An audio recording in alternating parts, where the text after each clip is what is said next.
Well, get your tickets now, as it is only happening for one weekend. You can experience a classic in a whole new way. Jonesborough Repertory Theatre is doing It's a Wonderful Life, but they're doing it as a radio play. Here with more now, the show's director, Tom Flagg. And Tom, it is great to have you on the show. Hi, thank you so much. It's great to be here. It's been a pleasure meeting you and getting to know you a little bit just through the break. And I love your story. You were just telling me you spent years and years on Broadway.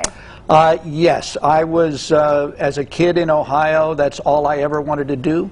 And I wanted to be on Broadway and to just be an actor in New York, and I got to do that. My dreams came true. Very happy. And then you retired and maybe wanted a slower pace, so you moved to the Tri-Cities. Yes, I found out that New York City was kind of rough on the psyche. You know, headaches and upset stomachs and all the nerves that go along with being in New York and trying to be an actor with all of that competition from other actors and things like that. And when I left it, I could tell right away that Jonesborough was the perfect remedy for years in New York City. And how lucky are we? What a blessing, because now you're very involved in the Jonesborough Repertory Theatre, yes. Which, I mean, what a remarkable organization. So many talented people. It really is. It really is. And you're directing It's a Wonderful Life. Yeah. The radio play, which I was telling you I didn't even know there was a radio play. You'd be surprised. You could pick almost any movie from the 1930s or 40s. It probably was on the radio. Huh. And quite often with the stars that appeared in the motion picture, just like It's a Wonderful Life. James Stewart and Donna Reed both appeared in the radio version in March of 1947.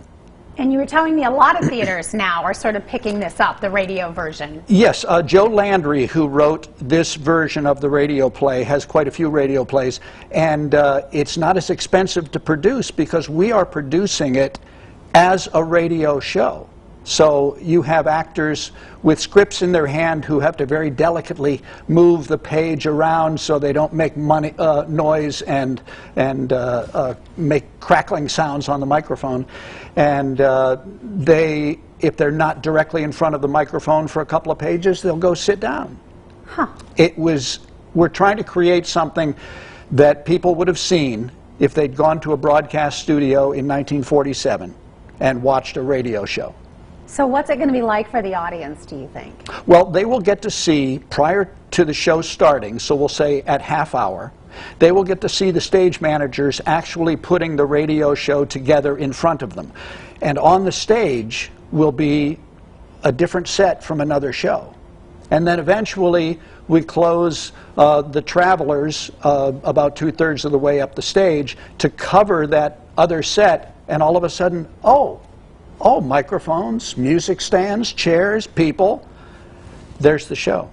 How wonderful. I love It's a Wonderful Life. One of my favorites. Got to watch the movie every holiday season. Every year. I mean, so how cool to be able to see it in a different way. Yeah. It's going to be really neat. And only one weekend. Only one weekend, November 4 through November 7.